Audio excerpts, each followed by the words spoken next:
کہ جنت اور جہنم ابھی تخلیق ہی نہیں ہوئی ہیں، تو پھر وہ آدم علیہ السلام کا جنت سے آنا اور پھر وہ معراج کی شب اللہ کے رسول کو سب دکھانا کیا تھا؟ جی، بڑا اچھا سوال کیا آپ نے۔ دیکھیے، اللہ تعالیٰ کی کتاب ہمیں یہ بتاتی ہے کہ اللہ تعالیٰ نے جن جگہوں پر ہمیں پہنچانا ہے وہ جگہیں کہاں ہیں، کیا وہ وجود پذیر ہو گئی ہیں؟ قرآن مجید کا یہ مطالعہ ہمیں بتاتا ہے کہ یہ جو کچھ آپ کو آفاق کے اندر نشانیاں نظر آتی ہیں، اتنی بڑی دنیا، اتنی بڑی کائنات کیوں بنائی ہے اللہ تعالیٰ نے؟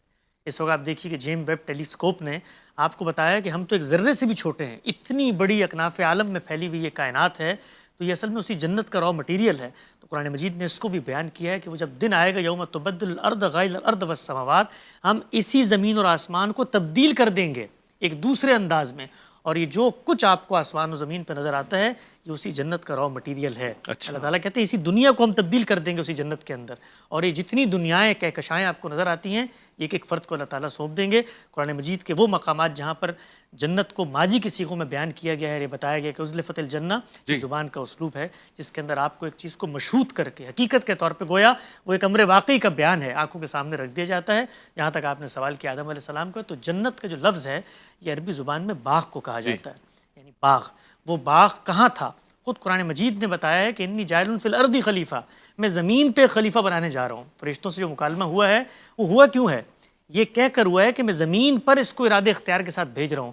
تو پھر اس کے بعد اللہ تعالیٰ نے جن شخصیت کو یہاں پر مبعوث کیا، عقل ہی کہتی ہے کہ ان کو زمین پہ بھیجنا چاہیے، تو وہ دنیا ہی کے باغوں میں سے کوئی باغ تھا جہاں پر آدم علیہ السلام کو اللہ تعالیٰ نے رکھا، اور پھر اس کے بعد انہیں وہ امتحان درپیش ہوا۔ مگر وہ سفر معراج کا معاملہ کہ جب رسالت مآب کو وہ لوگ دکھائے جا رہے ہیں جو جہنمی ہیں، ان کی سزائیں دکھائی جا رہی ہیں، بقول آپ کی جنت جہنم ابھی تخلیق نہیں ہوئی، تو پھر وہ کیا؟ دیکھیے، رسالت مآب صلی اللہ علیہ وسلم کو اللہ تعالیٰ نے بہت سارے ایسے مشاہدات کروائے ہیں جن کے ذریعے پیغمبر کے ایمان میں بھی اضافہ ہوا، کیونکہ پیغمبر اصل میں شہادت کی جگہ پہ کھڑا ہوتا ہے۔ پیغمبر نبی ہوتا ہے۔ نبی کسے کہتے ہیں؟ وہ جو ایک بڑی خبر لے کے آتا ہے، تو خبر کی تائید، خبر کی تصدیق، خبر کے بارے میں اذعان، ایقان، تیقن پیدا کرنا، اللہ تعالیٰ پیغمبروں کے ساتھ یہ معاملہ کرتے ہیں۔ یہ حالت بیداری میں بھی ہوتا ہے اور حالت رویا میں بھی ہوتا ہے، خواب میں بھی ہوتا ہے۔ بیداری میں بھی خود قرآن مجید نے بتایا ہے دو مقامات پہ کہ اللہ تعالیٰ نے جبریل کا آپ کو مشاہدہ کروایا ہے، سورہ نجم کے اندر بھی ذکر ہوا ہے۔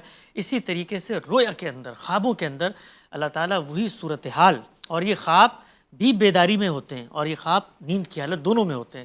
خود آپ پڑھیے ذخیرہ حدیث کو، تو صحابہ بتاتے ہیں کہ آپ صلی اللہ علیہ وسلم ایک دن نماز پڑھ رہے تھے، اور نماز پڑھتے پڑھتے آپ نے اپنا ہاتھ آگے بڑھایا اور پھر آپ پیچھے ہو گئے مسکرا کے۔ تو صحابہ نے پوچھا رسول اللہ آپ کیا کر رہے تھے؟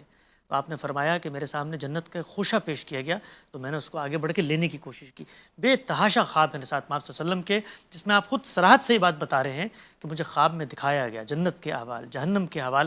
خواب کیا ہوتا ہے؟ خواب کے اندر اصل میں ایک صورتحال جو آپ کے سامنے نہیں ہے اس کو ممثل کر کے دکھایا جاتا ہے۔ تو آپ کو جنت کے بارے میں بھی مختلف خواب دکھائے گئے، جہنم کے بارے میں بھی مختلف خواب دکھائے گئے، اور جس واقعہ معراج کا آپ نے ذکر کیا، اسراء و معراج، قرآن مجید نے خود صراحت کر دی ہے کہ یہ خواب کا واقعہ تھا۔ آخر میں بتایا ہے کہ رویا کے اندر ہم نے یہ کام کیا تھا، اور بڑا دل نواز، بڑا شاندار رویا ہے کہ بنی اسرائیل اس سے پہلے جو استفاء اور تولیت کی جگہ پر فائز تھے دنیا میں، ان سے یہ مرتبہ لے کر بنی اسماعیل کو دیا جا رہا ہے، لہٰذا مسجد اقصی لے جایا گیا علامتی طور پہ خواب میں، اور پھر یہ سبق دیا گیا کہ اب وہ ذمہ داری تمہارے سپرد کی جا رہی ہے۔ تو یہ معاملات خواب کے اندر ہوتے ہیں، ہم بھی دیکھتے ہیں بہت ساری چیزیں خواب میں ہمیں نظر آتی ہیں، لیکن وہ اس وقت حقیقت میں وجود پذیر ہوئی ہوں یہ ضروری نہیں۔ اچھا، یعنی رسالت مآب صلی اللہ علیہ وآلہ وسلم کا وہ خواب دیکھنا گویا ان کو مشاہدہ کروانا ہے جنت اور جہنم کے احوال کا اور مستقبل کا، یعنی یہ ماضی سے جڑی ہوئی کوئی چیز نہیں ہے بلکہ مستقبل میں ایک سمبولک انداز اپنایا گیا، ایسے ہی؟ بالکل ایسے ہی، اس لیے آپ دیکھیں نا کہ جزا و سزا کا بھی عمل تو ہونا ہے۔ قرآن مجید کہتا ہے کہ سور پھونکا جائے گا، اس کے بعد لوگ جمع ہوں گے، پھر اعمال پیش کیے جائیں گے، اس کے بعد لوگوں کے پاس اگر کوئی عذر ہوگا تو وہ پیش کیا جائے گا، اس کے بعد انبیاء کو پوچھا جائے گا کہ آپ کوئی سفارش، کوئی شفاعت کرنا چاہتے ہیں؟ سارے مراحل ابھی ہونے ہیں، یہ ہونے ہیں، اس کے بعد ایک معاملہ ہے جو اللہ تعالیٰ کرتے ہیں۔ تو اللہ تعالیٰ نے اگر کہیں پہ جنت جہنم پہلے سے بنا کے رکھنی تھی تو قرآن مجید میں اس کی صراحت کرنی چاہیے تھی، اس کو بتاتے وہ واضح الفاظ میں کہ اس طرح کے مقامات ہیں، جنت جہنم حق ہیں، وہ مقامات ہیں، وہ احوال نہیں ہیں۔ بعض لوگوں نے اس گمراہی کو بھی اپنایا ہے، کوئی انہوں نے کہا کہ یہ تو کوئی احوال ہیں اور یہ اسی دنیا میں کہیں پہ موجود ہوں گے، ایسا ہرگز نہیں ہے۔ جنت جہنم اللہ کے متعین کردہ مقامات ہیں، لیکن وہ کہاں ہیں ہمارے ہیتہ ادراک میں نہیں۔ اللہ نے کہا انہی زمین و آسمان کو تبدیل کر کے میں پھر اس جنت میں لیکن ہے ہی نہیں نا، آپ کہہ رہے ہیں اس وقت تو وہ بنے ہی نہیں ہیں، ان کی تخلیق ہوئی ہی نہیں ہے، وہ تو ہونے والے ہیں۔ اسی سے ریلیٹڈ ایک تشنگی مٹانے کی بات ہے، اس کے بعد میں سوال کی طرف آ جاؤں گا۔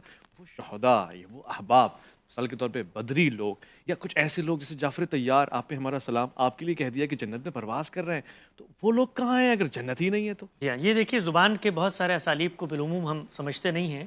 کسی شخص کو کسی چیز کی بشارت دینا، خود قرآن مجید کو آپ دیکھیے نا کہ جنت کے جتنے احوال اللہ تعالیٰ نے ہمیں بتائے ہیں اس عالم نادیدہ کے بارے میں، تو ہماری علم کی رعایت سے بتائے ہیں. ہمیں بتایا ہے کہ وہاں پر بہتی ندیوں کا شور ہوگا، ہمیں بتایا ہے کہ خوشے جھکے ہوئے ہوں گے، اس لیے کہ ہم جب کسی خوشنما تصور کو ذہن میں لاتے ہیں تو یہی کچھ ہمارے ذہن میں آتا ہے کہ بڑے بڑے محلات ہیں، ان سے پانی بہہ رہا ہے.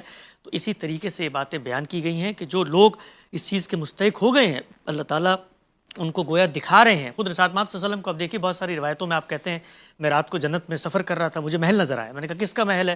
تو کہا گیا قریشی کا ہے. آپ صلی اللہ علیہ وسلم فرمایا مجھے خیال ہوا میرا ہے. کہا نہیں آپ کا نہیں، سیدنا عمر کا ہے.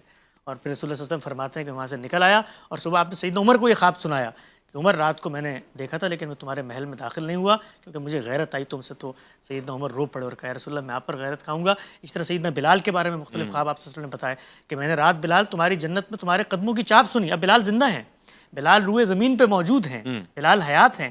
خود آپ صلی اللہ علیہ وسلم بلال کو یہ بات بتا رہے ہیں کہ جنت میں تمہارے قدموں کی چاپ سنی، بتاؤ کیا اعمال کرتے ہو؟ تو انہوں نے بتایا کہ جی میں وضو کے اندر میرا یہ معاملہ رہتا ہے. تو یہ ساری چیزیں بشارت کی چیزیں ہوتی ہیں. خود ان لوگوں کے بارے میں ان کو عشرہ مبشرہ کہا جاتا ہے. اللہ کے پیغمبر نے اسی اصول پہ بشارت دی کہ بالکل واضح معاملہ ہے ان کا. تو یہ سب چیزیں جب بیان کی جاتی ہیں تو یہ یہی کہہ کر بیان کی جاتی ہے کہ یہ گویا امر واقعی کا بیان ہے، مشہود کر دیا جاتا ہے آپ کے سامنے آنے والی صورتحال کو.